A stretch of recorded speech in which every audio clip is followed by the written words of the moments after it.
Hello and welcome to another Connecting Consciousness. It's the 5th of April. We seem to be getting busier and busier and busier, and each time I say that we still get busier.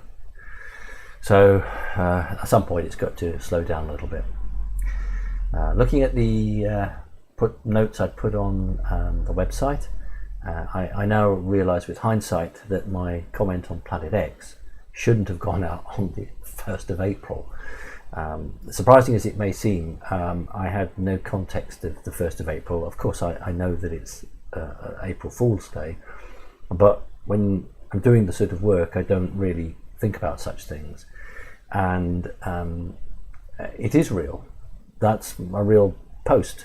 I know, looking how for others have told me, other people have put fictitious posts out. I think Benjamin Fulford did one about Visa on April the 1st. So I can see the pattern there, but no, genuinely, the information I have there, I have been given is correct, and in hindsight I would have put it out on the 2nd of April. But I've always believed if I've had something that I'm reasonably happy with, I don't sit on it. That's what the elite do. They withhold information from the people, and so regardless of the fact it was the 1st of April, I put it out. So that's on that one. First of all, thanks again to Sasha Stone, who very kindly allowed me to do a sort of a interview, it's a cross between an interview and a round table really, regarding 5G. I know that many of you have watched that. If you haven't, please do. It's an exceptionally well prepared and presented interview that he did regarding 5G, and then all the people he got on board, interviewers and clips they managed to get. And some of it was I found quite astonishing. I was totally astonished at lawmakers in the United States of America who were openly admitting on camera they had no knowledge of what 5G was, other than it would just make things a bit faster. And here you begin to get the picture as to why these things have been steamrolled through, because those people who are entrusted to protect and to serve just don't have a clue. So that is very useful, and please watch that if you can.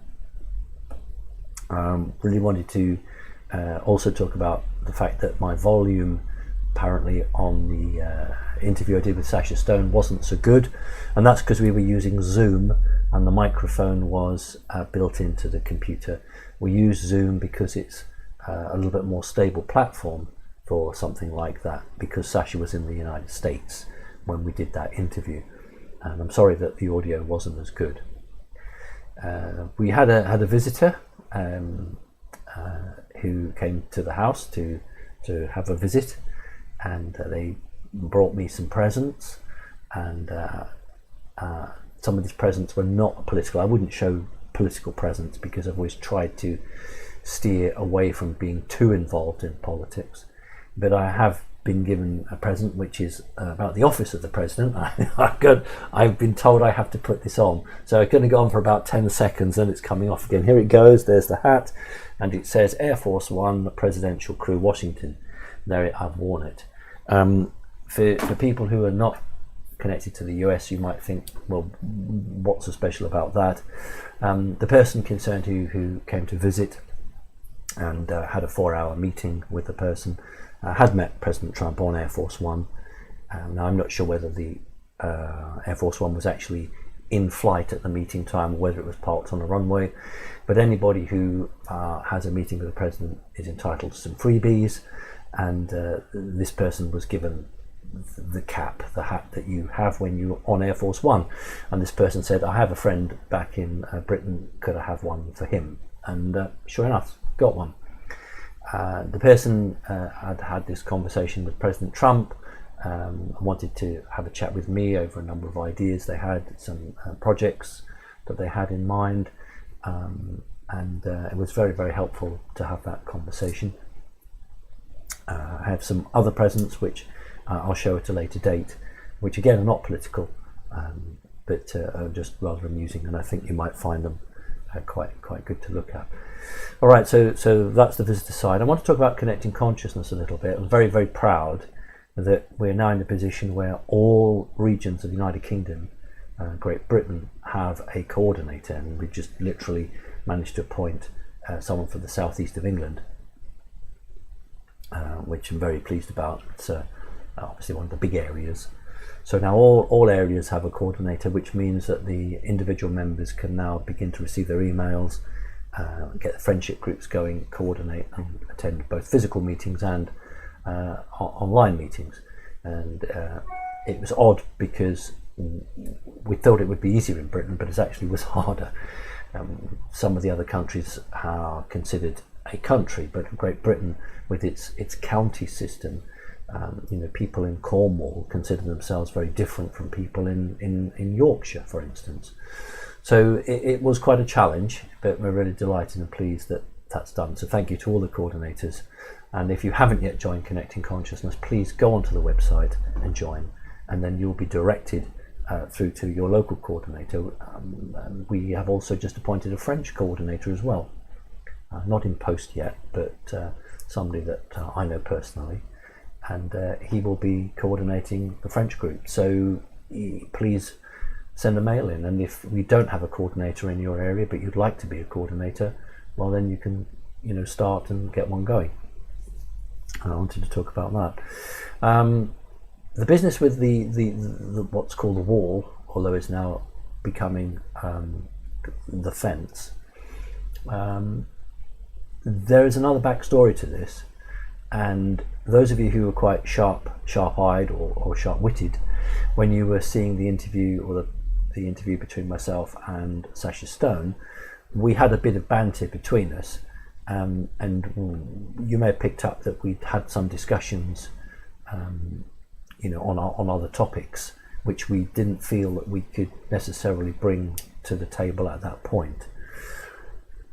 I've got far less concern for American citizens regarding 5G than I have for anyone else. In other words, from what I'm picking up, and it is early days, that something is being done to reduce or literally knock out 5G, the harmful aspects of 5G, which ought to protect the United States of America. Unfortunately, there isn't another lawmaker anywhere else on the planet who is prepared to do the same thing at the moment, and so my concern is for every other country. One of the latest news, of course, is that Brussels, the city of Brussels in Europe, has banned 5G. I don't know if it's the first city, but it's one of the major cities that's actually come out and banned 5G. So the question surely is begging here is that why would one city decide to ban it, yet everyone else is saying how fantastic it is? So what is it that they know that other lawmakers in other cities don't know?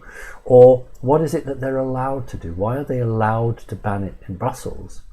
And I think isn't there a, Becky, you can tell me, isn't there a notice board when you arrive saying Brussels, the centre of Europe? Strasbourg. Oh, Strasbourg. Centre of the EU, I think. Oh, that's right. So Strasbourg or says... capital of Europe, I think. Capital of Europe, yes. So Strasbourg has a board on it now when you enter and says the capital of Europe. But Brussels is also a place where we do associate a lot of the elite high-end people within the European Union to be. And so it's very, very telling that the city has banned 5G. Also, France has banned all Wi-Fi from all of their nursery schools. So why is it that one country is doing this and another country isn't? So, these are questions that seriously need to be asked. I am concerned about 5G. It's becoming the main issue. Remember that 5G is part of the AI attack. I consider it AI. I consider it as part of the rollout program that AI have, and I've always said for the last 2 years, 3 years maybe, that AI is a greater threat to humanity than the reptilians. And goodness knows the reptilians are a bad enough threat, but AI has the potential to seriously undermine humanity. That's why we mustn't allow it to come to fruition. So that's it really. I didn't want to go on to huge amount of detail, but I am hoping in the next week to have some more information which would be quite helpful and maybe not really well known. So I'm not trying to tease or hold anything back. I genuinely am waiting for something that I can have confirmation of, and I can be more open with it. All right, thank you. I want to get straight into the questions now. Okay, thank you very much. Just before we do, I just wanted to say about the UK Connecting Consciousness membership is that we actually have about 750 members who are registered. And this is one of the reasons why we have regional coordinators, because we want our members to be able to meet up in person, just like our London group can, whether it's weekly or monthly or whatever's appropriate for this region, for the region. And this is what the regional coordinators are working towards. At the moment, they're just working with the new members and connecting them on Facebook or WhatsApp groups and via email, and arranging meetings on Zoom or Skype so that everyone's starting to get to know each other. And some regions are slightly ahead of others, but our regional coordinators also meet once a month on Zoom and can share ideas on what's going on where. So it's really very exciting. Thank you. Yeah, it is great. Okay, thanks. The first question is from Jenny in Australia. Hi Simon, I recently woke up about 3 a.m. to see a white alien. It was white like snow. The alien had eyelashes and the eyes were larger than ours and slightly slanted around the face. It had a bald head with a diamond-shaped skin pattern, only one row halfway down on each side of the face.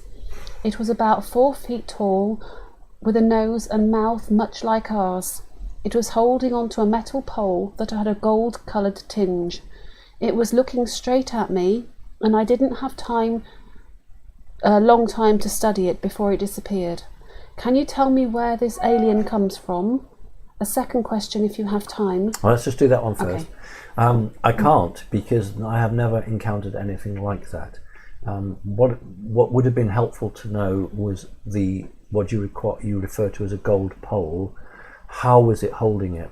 Was it holding it as you would if you were steadying yourself on the ground? Was it holding it out like you would a sword? So that would have been helpful. The pattern again, this sort of diamond pattern on the skin, not clear from your description whether it's running from top to bottom or from left to right on each side of the face. And that has some connotations of a reptilian history to it, although you're talking about eyelashes. Either we're looking at a complete fake creation, and whatever it was didn't look anything like that, or that is truly what it looked like. And I have never come across anything like that before.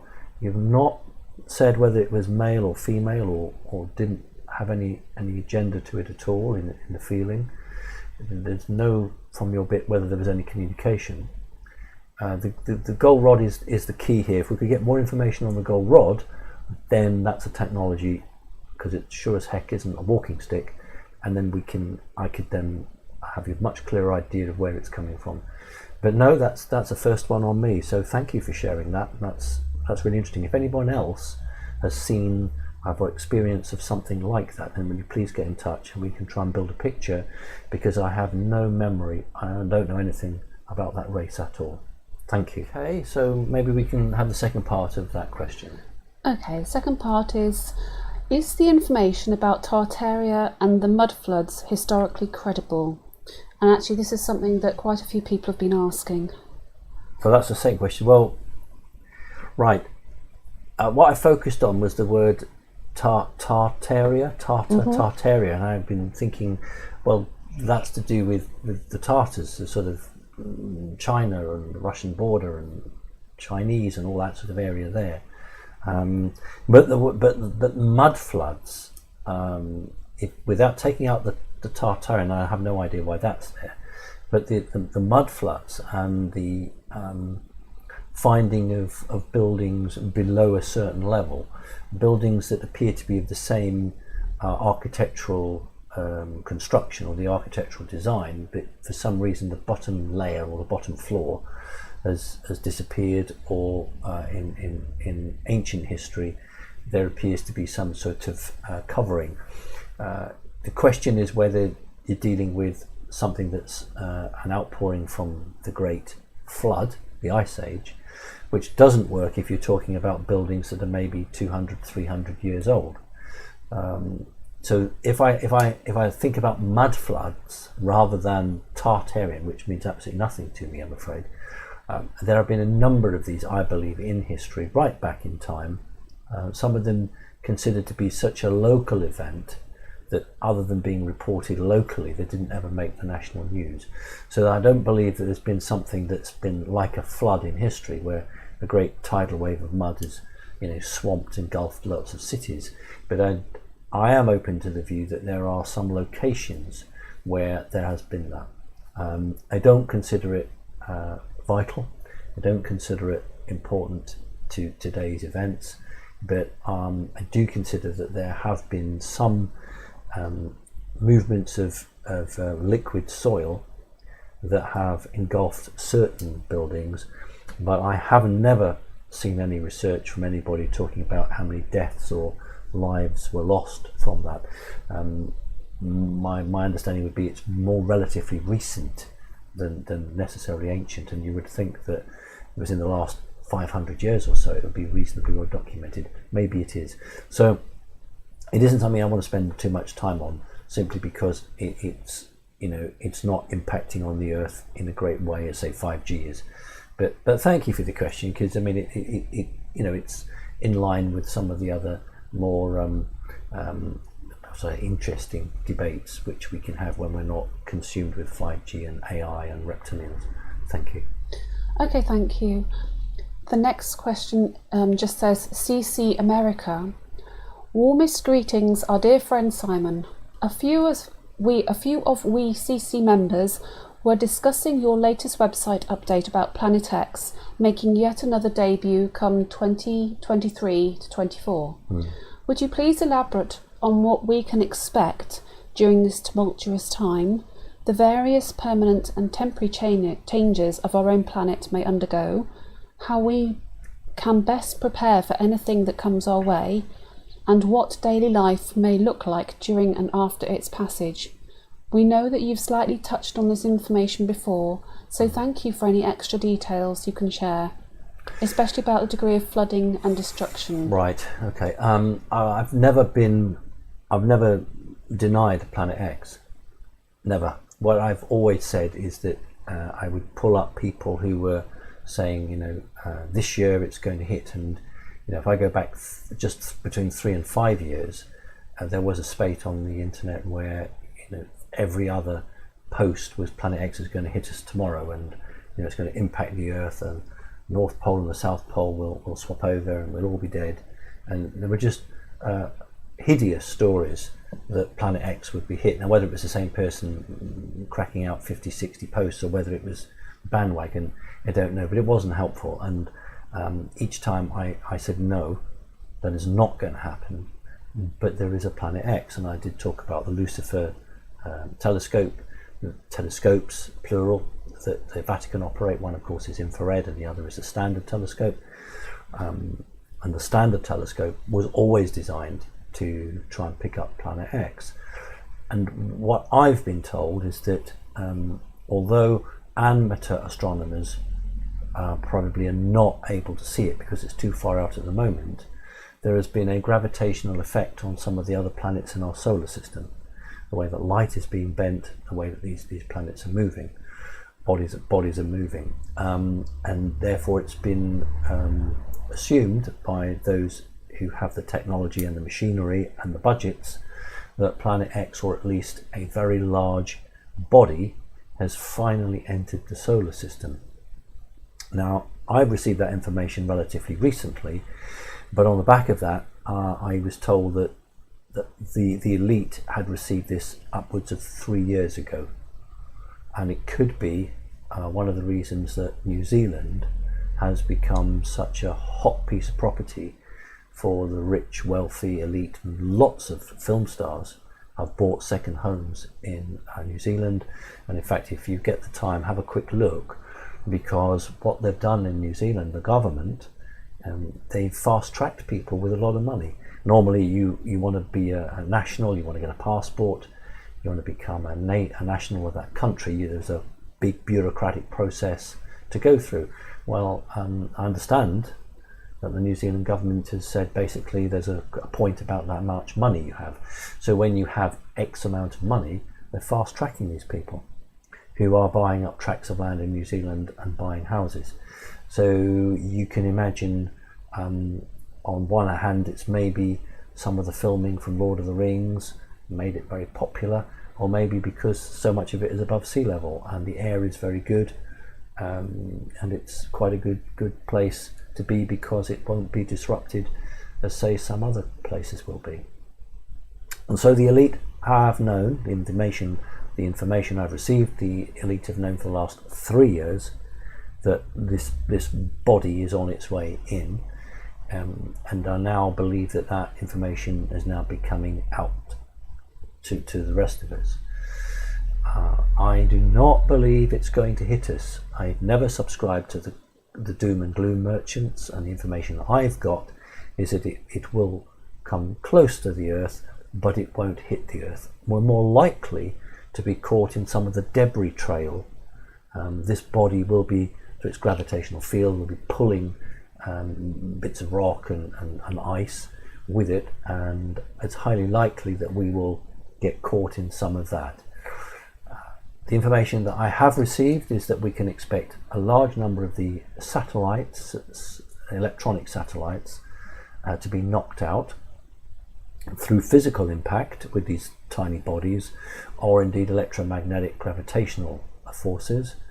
We can expect significant disruption to phones and computers on the Earth. And those of you who have had the chance to listen to me over the last few years, you remember that I reported that I'd been told that in Great Britain, a vast number of telephone poles, electric pylons, communication towers were being double earthed.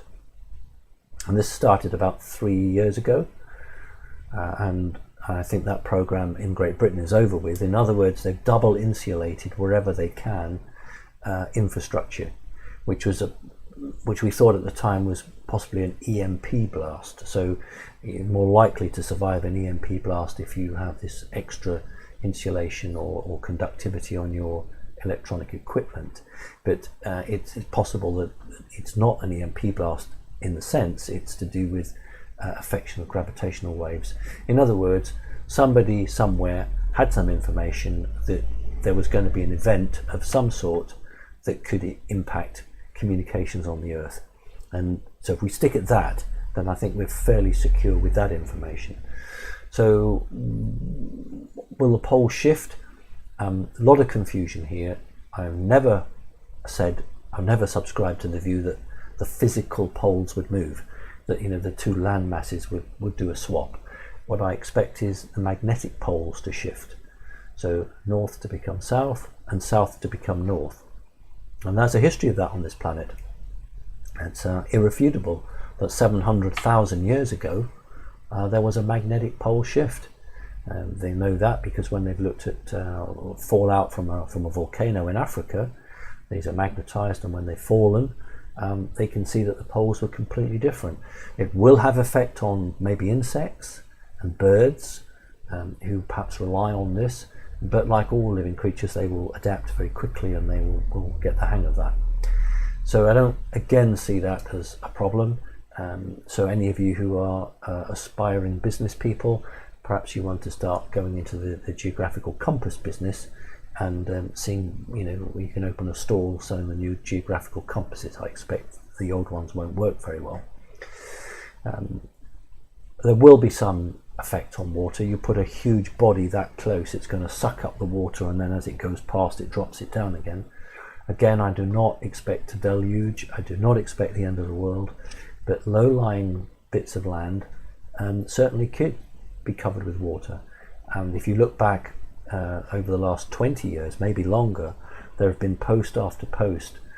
Think about Looking Glass. Think about all the projects that sent particularly children or remote viewers into a future on a particular timeline of Earth and came back and did indeed see parts of the east coast of America and the west coast of America which had suffered some form of flooding. So if there was anything that was liable to do that, then a foreign object, let's call it Planet X, is most likely. So yes, I do agree that Planet X is on its way in. No, I don't agree that it's going to destroy the Earth. Yes, we should all be able to see it with the naked eye. Certainly our amateur astronomers should start to pick this up in about a couple of years' time.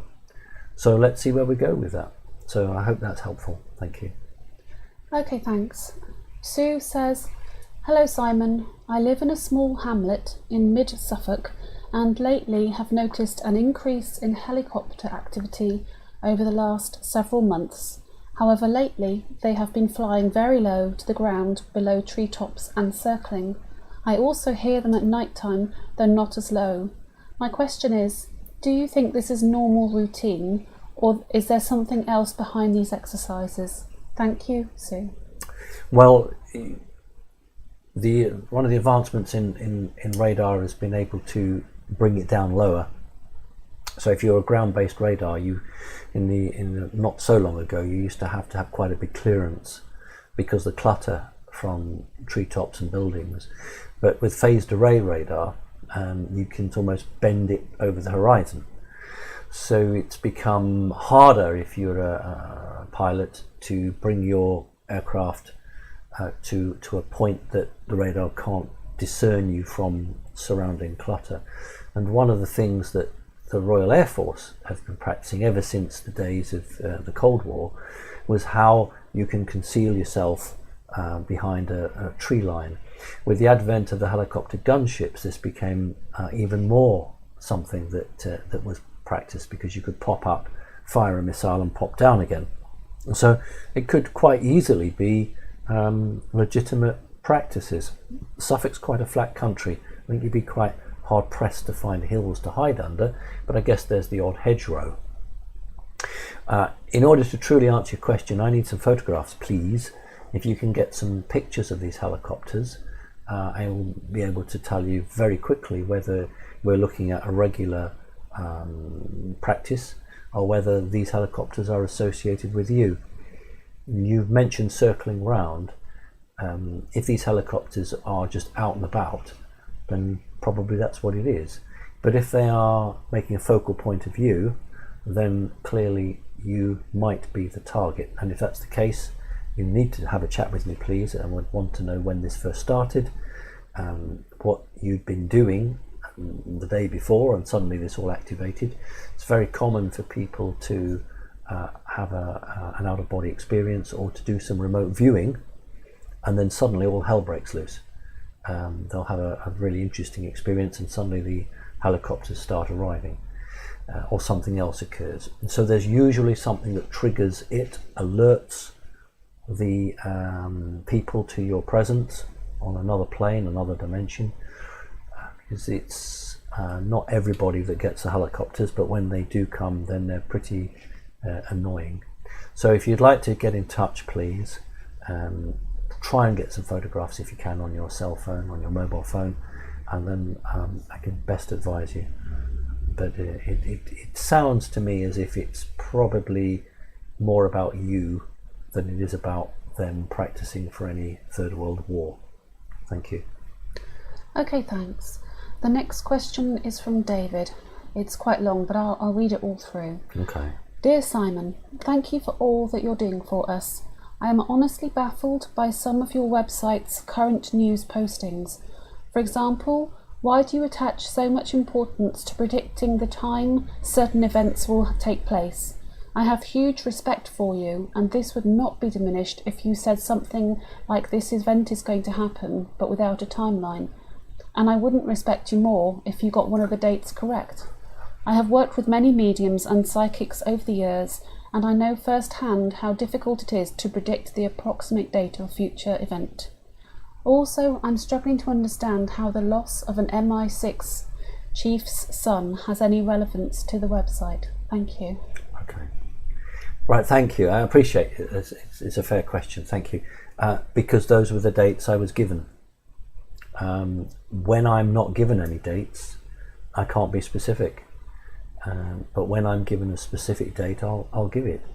And I had two separate sources not related to each other give me almost exactly the same dates.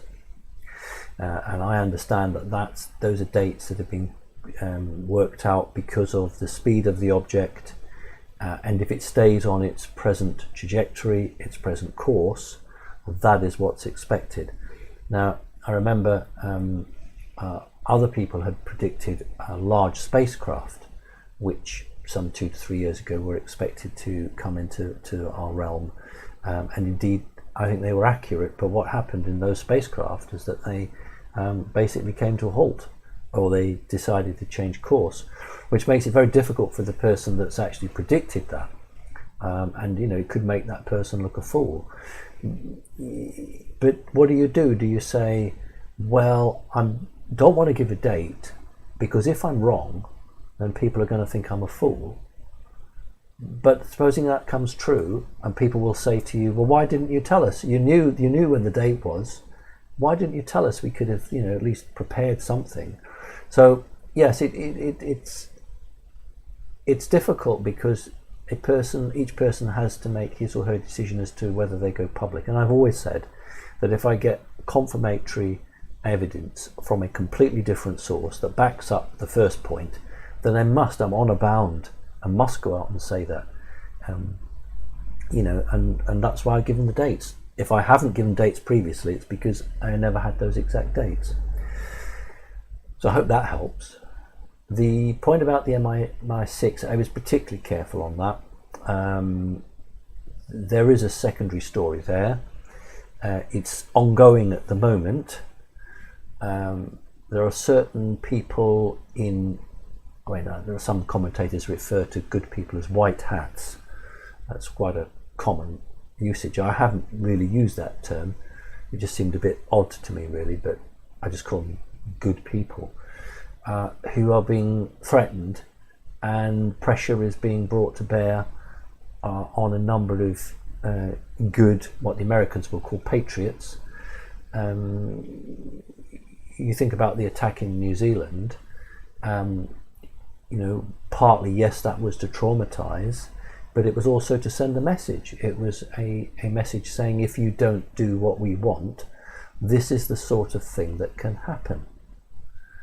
And it's like the Austin Powers films where the crazy madman, he wants to do a demonstration, or think about the James Bond films where the crazy madman was going to do a demonstration to the world and show the power he's got, and then he can ransom or blackmail the world. And so what we're seeing here is what we've always seen by these megalomaniacs, which is, I will do this as a warning to you, and in future you do what I want, or you'll get more of the same. And I put that out there because please don't look at things as exactly as they're sold to you.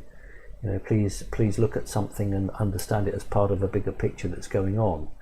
I'm also very sympathetic towards the people who suffered there. But there will be, over the weeks ahead, there'll be more information on this that can come out. Things are a bit raw at the moment, but there is a war going on. It's not a war with battleships and aircraft and bombs. It's a very insidious, part covert, part not war that's being taken, and both sides are involved in that.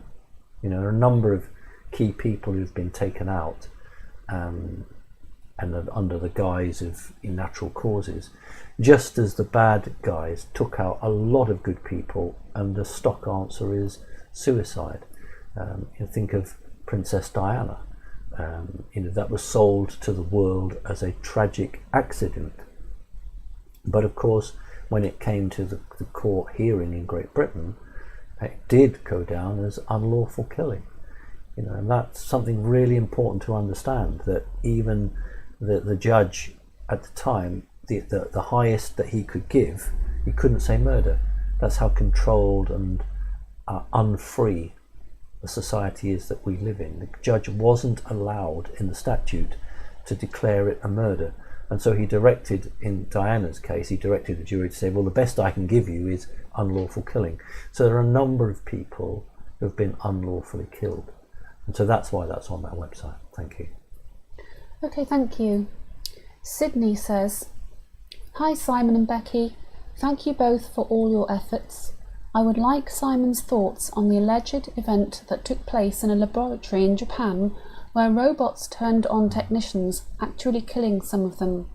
The most worrying aspect would seem to be the fact one of the robots was receiving information from an outside source by satellite."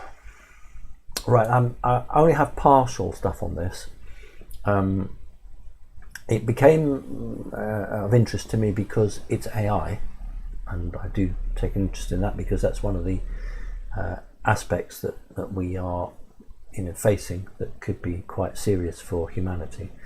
I'm aware that there was an accident. Let me just put it to you like that. There was an accident, and it was Japanese, I believe, who were at the cutting edge of transmitting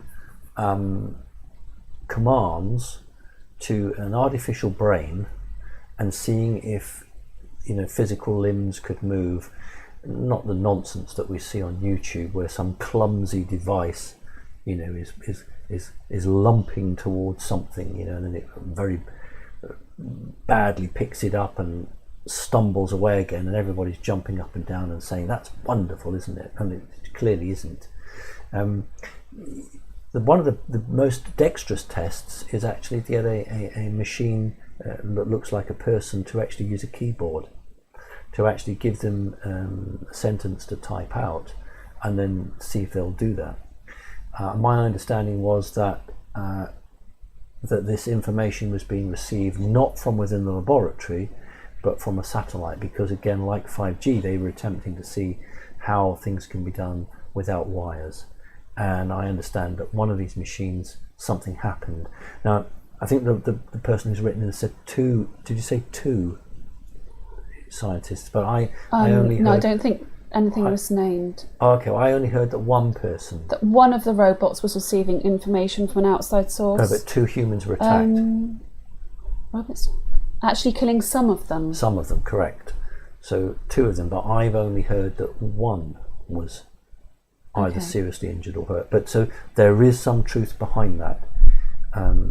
But before we consider or worry that AI has affected it and attacked it as deliberate, it could simply be another instance where a machine literally becomes self-aware and looks at a person and says, "You're not like me, I'm going to terminate you." And I use that word deliberately.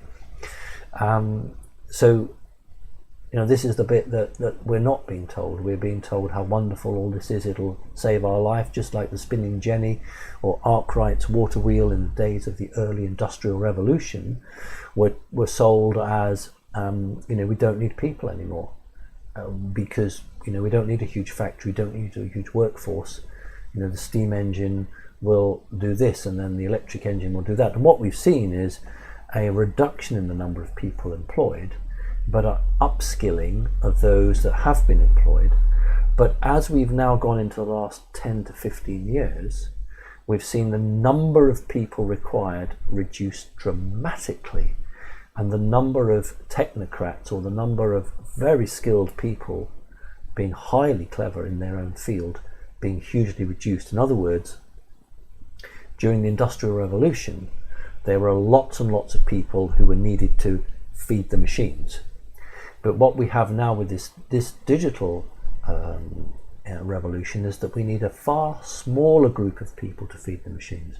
So therefore, it is wrong for the media to sell technology as a tool to make your life easier. How can this hugely advanced machinery make your life easier? Open the garage doors for you, turn on the fridge to a higher setting, turn on the heating, turn on the television. If you don't have a job to be able to pay for these things because you don't have the skills now required for this very top level, because AI has taken over so much of your work. If you go into a storage holding area and you were to go back 40, 50 years ago, you would have seen lots of people physically putting boxes onto shelves. Well, now you might have one or two people and everything else automated.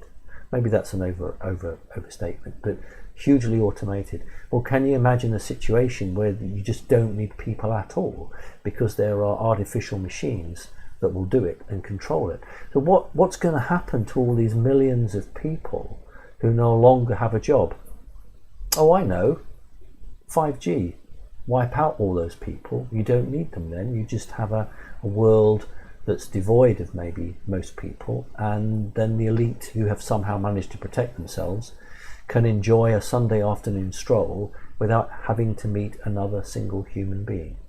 And that may sound very crazy to many of you, but reality is that for the last 30-40 years that has been the plan, and we'd hoped that the crazy people who had come up with that plan had perhaps shelved it.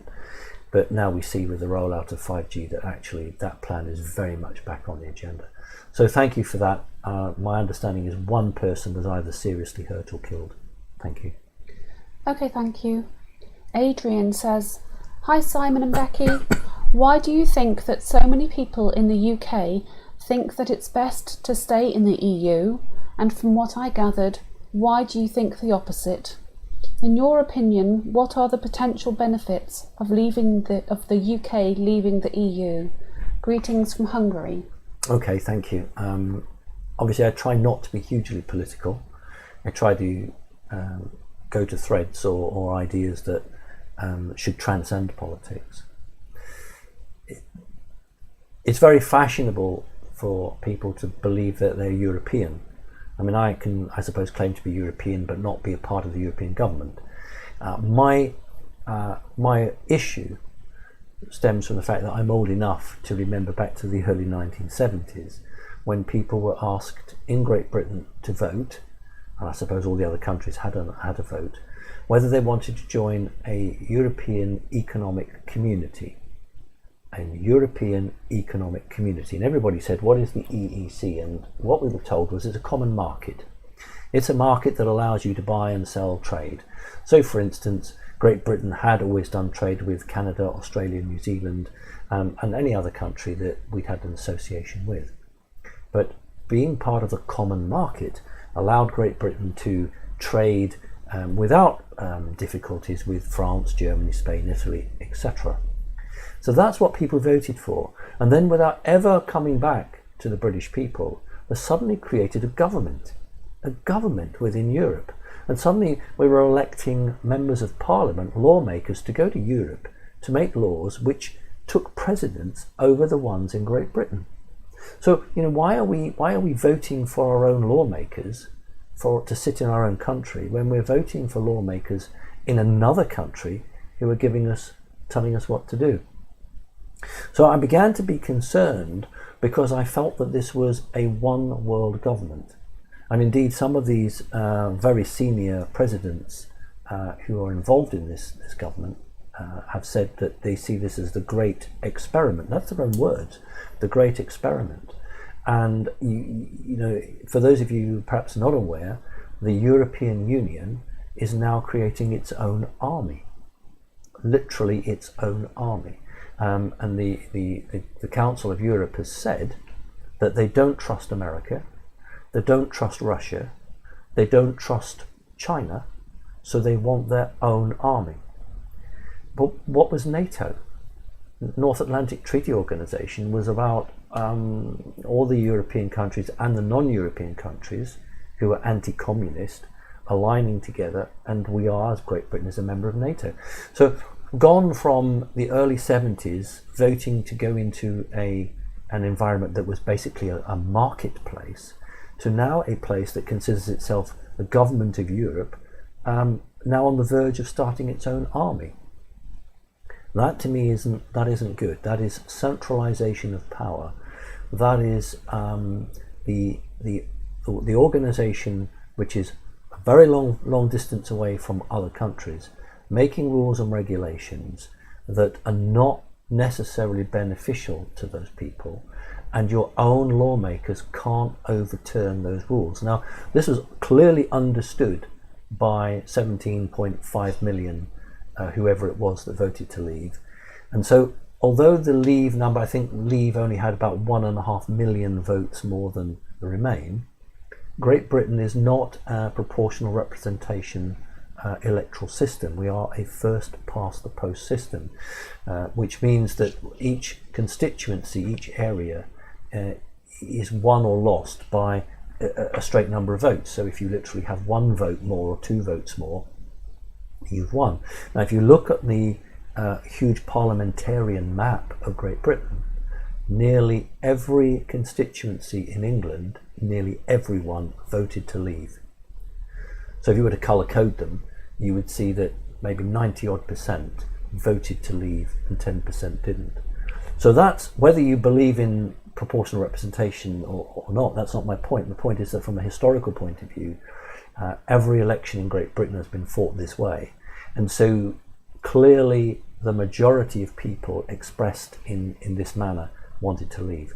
And the reason for that was that people were concerned and worried that this central authority was beginning to take over Great Britain.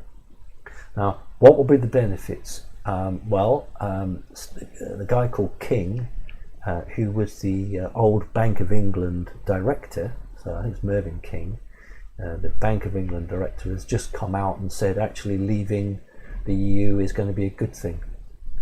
Now that's really amazing, isn't it? Because those people who are in the pension, they're receiving their wages, they're all under orders to say we've got to stay in Europe. But some of these people who ought to know, like the chairman of the Bank of England or the director of the Bank of England, he's now coming out saying actually, it's fine to leave. I think in the short term it'll be difficult for this country, but I think in the middle term and the long term it'll be very good, because we can open up trade deals with other countries just as we did before we went in. And we will not be beholden to a club, because that's what it is, a club of obviously Europeans. Let's be honest, lots of people in the French government don't like the British. There are other countries that don't like the British, and there's fair reason for that. I think the British have interfered in other countries over the last 300 or 400 years. But that means that it's not a very friendly club. And so we have suffered, and there's factual evidence for that. We've suffered as a country in terms of the deals that we've done, and that's bent up resentment. So I think it's better that Britain is separate from Europe, finds its own level, and then if the euro collapses, look what happened to Greece. Look at these countries that now are beholden totally to the central bank. I think Greece is something like 25 years in hock to the European Central Bank. So children not even born, when they are born, they're going to be paying these taxes to the central bank. And it's not good, I think, being bailed out by an organisation that considers itself a separate political entity, because it can then say to you, well, we'll do this, but this is the price you pay. So I haven't changed my mind. I think it's right for Britain to leave. Thank you. Okay, sorry. Okay, thank you. George says, Dear Mr. Parkes, some time ago I was hearing some of your statements and interviews, and now for about a month I followed your information and answers to questions. Many times when you respond, you say dimensions, and this is when I find it difficult to follow you. I really like to hear you, so I'd like you to explain to me, please, as detailed as possible, what you mean and what you understand by dimensions. I thank you very much in advance. And I wish you the best, and I hope that one day we will all be free. So do I, thank you. Well, I'll give you the organic brain version first. Thank goodness for the Hadron Collider at CERN. People would be surprised to hear me say that. And of course I don't really mean that, do I? But a year and a bit ago, they actually officially announced that the fourth dimension could be proven to exist. Hallelujah. So the CERN Hadron Collider officially has proven that the fourth dimension exists, and they punched a tiny little hole about 1 millimeter across through into the fourth dimension. And that's really important, simply because people like myself and many others who've been talking about dimensions can't be laughed at anymore, because here we have the tie and shirt and suited brigade, or the white jacket, the white coat brigade, the scientific brigade, pontificating that they have discovered the fourth dimension really exists. Good. So we've got that. That's the 3D element of it. A dimension is a reality that might appear to a scientist as thin as a piece of paper, but because time doesn't operate as we understand it, you might be able to get the city the size of New Orleans in there. The biggest jump in all of the dimensions is between the third and the fourth. Not between the 6th and the 9th, or the 10th and the 12th, though the 12th is special, but between the 3rd and the 4th. Because when you go into the 4th dimension, the concept of time in the 4th is relatively similar to the concept of time in the 5th, 6th and 7th. So the big problem we have here in the 3rd reality is our understanding and our interaction with the physical concept of time. And that means that time and space are split, whereas in reality they are part of the same thing, and time and space can be morphed and moved.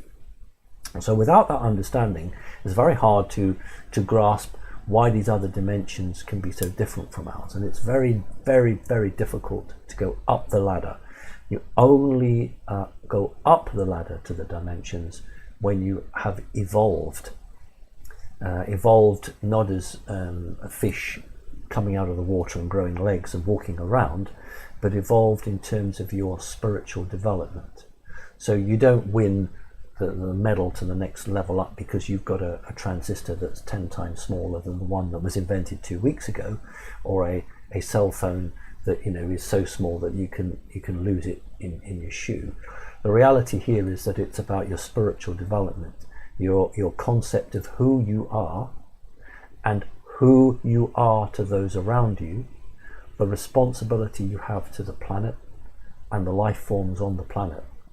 Now that has been not taken away, but it's been totally deflected by this concept of materialism, by AI, by technology, and that the media push that it's okay to basically walk over anybody just to get that latest device. Do this, do that, and it's okay. We're not rewarding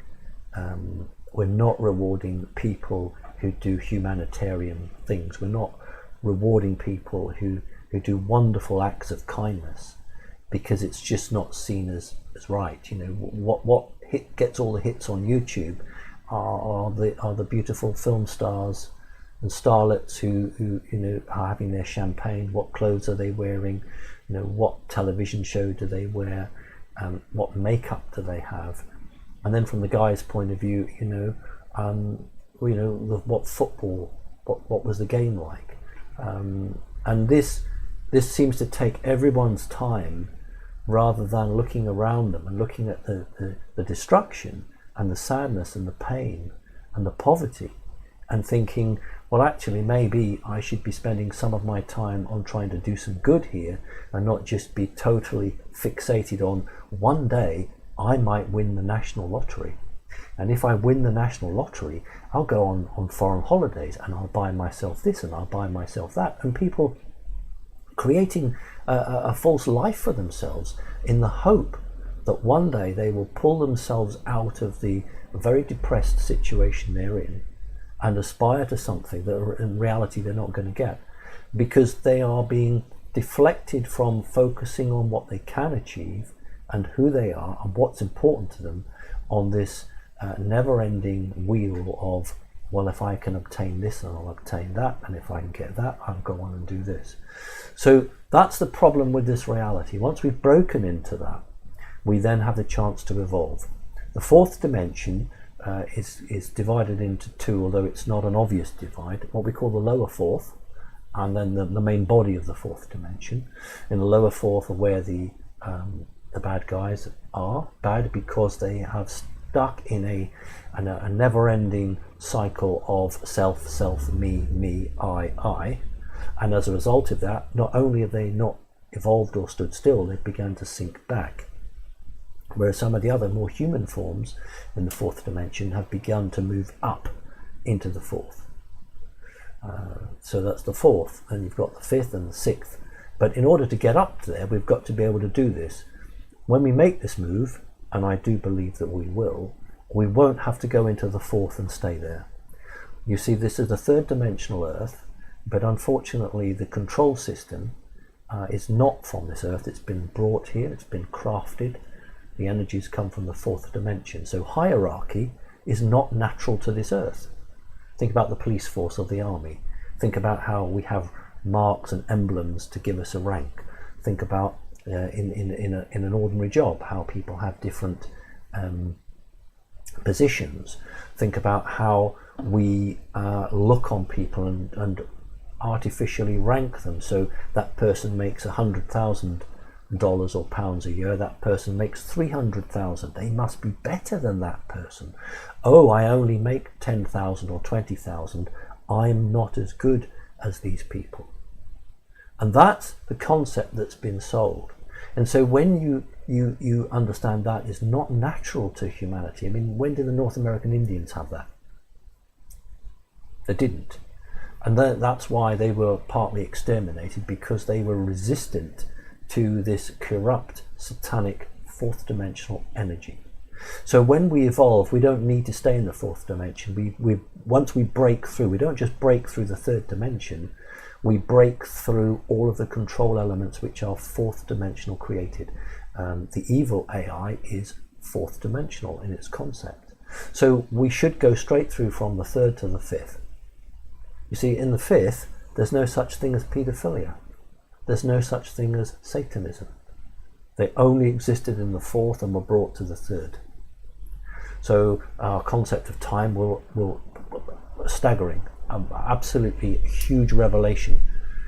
It's a concept of time that will change, and space. But we'll keep our physical form.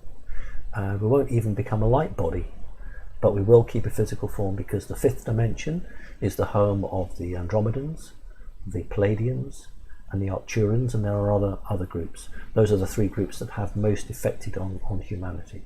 And so these are what people call the Space Brothers. It's not a term I use, but it's a term that's quite popular. This is the family that which we are destined to join, and who will willingly accept us. But there's no 7th Cavalry. You can't blow on a bugle and someone's going to land in a spaceship and say, I'll just wave my magic wand and you'll all come up to the 5th.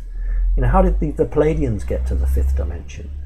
They didn't get there because somebody waved a magic wand and took them up there. They got there because they overcome the tasks that were given to them. They saw through the lies and they progressed. And if we wish to do the same, we have to do that. So no one's going to come and save us. Each one of us contains the elements within which we can save ourselves. The point is whether we choose to do it. So perhaps not the answer you're expecting, but that's the answer I've given you. And thank you for your question. Okay, thank you very much. The last question of the day is by Paul, who says, "Hi Simon and all of the dedicated team for bringing up the minute." Oh, sorry, I need to say that again. It's okay. Yeah, it's fine. It's all right. Tired. We've been working Hi Simon hard. and all of the dedicated team for bringing up to the minute truth what's happening in our world today. My question is concerning the Hadron Collider, as I've heard so many stories about what it's really doing, and if you would clarify the pros and cons of the machine, and does it have anything to do with the positive or negative outcomes regarding the balance of our planet? And is it only humans who are involved in its creation and purpose for the future of science of evolution of the human race? Thank you.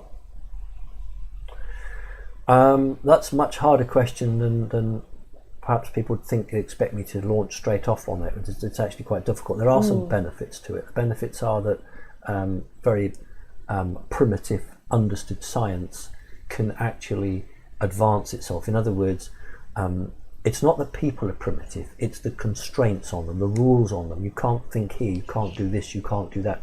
If you think that, you won't get funding for it. So you have to do this, otherwise you won't get any money for it. That's the control system. So when, for instance, the Hadron Collider proved the 4th dimension, that must have freed people. Some scientists somewhere are good, perhaps the majority are good, but they just worried about the pension. So when it proved to them the fourth dimension existed, it means that the science books have to be rewritten. You know, the books of 10, 20 years ago have got to be rewritten now, because they would only theorize that there was possibly a fourth dimension. They would scoff and laugh at it. But now, of course, they can't. Those books are completely out of date. So there are some benefits to it. The difficulty is that whenever something good is created, something bad wishes to corrupt it. You know, the Nobel Prize winner who created dynamite, and I was only talking to this the other day, who created dynamite because he really wanted to be able to save miners in caves. And dynamite was a fantastic way of blasting and blowing up. Didn't for one moment imagine that someone would say, I've got a great idea, we'll put this in a metal casing, drop it from the air and kill people on the ground. And often, time and time again, the fourth dimensional satanic energy takes hold and takes what is a pure, good creation and turns it for evil. As far as I'm concerned, the Hadron Collider is a dangerous device. It is staffed predominantly by humans, but there are some, as you would expect, underground chambers, and there are some things under there who have been advising and directing. I would like to basically, if I was in charge, I would offer all of the staff in that facility a lovely holiday in somewhere in Switzerland, and then when everybody had come out, I just poured 20 trillion tons of concrete down into it, because it's of no help whatsoever, and is being used for purposes that do not further the development of humanity on this planet. So thank you. Now there's no list of thank yous today, because I have been busier than usual, and I haven't had the time to do that, and I am really sorry. And it is important to me to thank people. So those of you who've put donations in, I'm really grateful. Couple of points quickly. Somebody was saying, oh, you don't monetize your channel, and it's right. There aren't any adverts in this, and I really don't want to go down that road. That's a personal thing. I'm not making any comment about anybody else's channel. I personally don't want to monetize it, so I'm going to resist putting adverts on these shows for as long as possible. And people's donations, they actually help me to make sure I don't need to do that. So that's really good. I wanted to also say that the diary is open, and there are a limited number of slots, or a few slots, but if you did want to have a booking with me, please book. The feedback I've had over the last few months was people just felt half an hour wasn't long enough, and they really wanted to go to an hour, because they felt there was so much more. So I've gone to hour slots now for people. So if you haven't yet had a booking with me and you'd like to, please go on to the website and you can book there.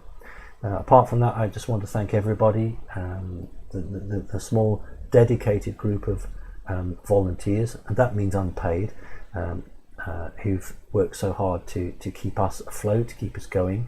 All of the members of Connecting Consciousness who give us support, give us encouragement. They meet and they try and be spiritual. That's so wonderful. And we've just got to keep going, and we've got to keep going until we come out the other end and we're successful. And I've always believed that. I've never once doubted that we would not be successful. And yes, 5G is a real concern, but I think we're going to come out the other end and be okay. But we may have some problems while 5G is around us. So all I'm saying to you is that it's important to be aware of the issues, but please don't let's go into this it's the end of the world, because I'm sick of these videos on YouTube that sort of purport to say that humankind is going to be wiped out. That is not the case. Do you really think that whoever created us, whoever it was, and let's say that Source, and I believe it was Source that did that, would allow all of this beauty to be destroyed? So I just want to thank everyone then. Thank you for listening. Thank you for supporting. I think we're seeing more and more the importance of discernment, asking yourself truly, the news you're hearing, does it sound right? Does it seem true to you? Please don't get overly concerned or worried. and if you can take a part in anything that could bring about change on the planet for the better, then do so. We had this discussion with Sasha, and I said quite clearly that we don't want to incite people to violence, but when you look and see what's going on in France, and you can see that people are expressing themselves through frustration. Remember that people generally take to the streets because they have exhausted every other avenue. And as an ex-politician, I know that just because a petition of 100,000 lands on your doorstep doesn't mean you take much notice of it. I have seen with my own eyes where politicians have paid lip service, but I'm not bothered one way or the other. And so, part of connecting consciousness, setting that up, was to show a different way. I actually believe that if you look at the court system, the police system, the school, the education system, the hospital system, everything has been designed for the organization and the system. I am not attacking those men and women who work in those services. What I'm attacking is the structure. Those at the very top who create these, they create it to make it easier for the system and less easy for the individual. For those of you who have gone into an accident, an emergency ward, or a waiting room, from the moment you walk in, you're not important. What's important is the process and the organization. Those school children that go to school, is the education important, or is it the fact that that school receives a amount of money for each pupil it takes? If you think about the court system, is it there really to protect you, or is it there to protect the very wealthy and the corporates? So what I'm saying is that the change we need isn't about throwing a petrol bomb. The change we need is a complete revolution from the ground upwards of the way that humanity views itself, and not to replace one tyrant with another tyrant. A complete and utter change in the way that the system relates to people and the people relate to the system. Now, I'm sure that that's terrifying for large organizations, it's terrifying for governments, but are these organizations there to serve people, or are they there to exploit people? So when a train service or a bus service is there, is that there to serve people, or is it there just to take the fare off them? When you buy something from the supermarket, is that really there to feed you and nourish you and keep you well, or is it to take the money out of your purse or wallet so that it goes to that person who runs that organization? So do an insurance company really care about insuring your car because they want to keep you safe and they want to give you good cover, or are they concerned that, hey, once you make a claim, we're not going to give you that insurance again because you're eating into our profits? In other words, the difference between the individual and the organization. And so connecting consciousness is an effort by me to try to show in a very small way how we need to relate to each other. And I would love the opportunity to roll that out on a wider line. Finally, why should we vote for political parties? I've always said the best way to vote is for an individual to say what he or she will do for a location.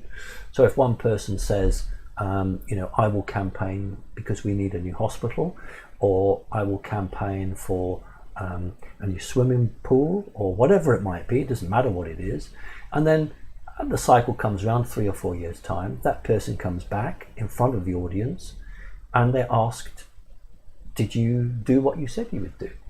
And if they didn't, they're off, finished. You don't vote for them because they have a particular colour or they have a particular badge. You vote for them because you like what they're putting forward, but you can remove them from office because they did not deliver. And the problem with the system we have is that no individual in this country gives out a statement about what he or she will achieve for their local community. What they do is they have a leaflet that's produced centrally, which gives the broad policies of that particular party throughout the country. So you can't tie any member of parliament or lawmaker down because it can be lost in the great argument about, well, that was at Westminster and this happened and that happened. And I think there's a lot to be said for bringing things to a local diktat, to a local way where a group of 100, 200 people form like a cooperative, and they put forward somebody, and that's the way it works as a group up. So, we have some changes coming, there's no doubt about it. And you're either going to be on one side of the fence or the other side of the fence. The day when people could sit on the edge of the fence and play both games, that's over.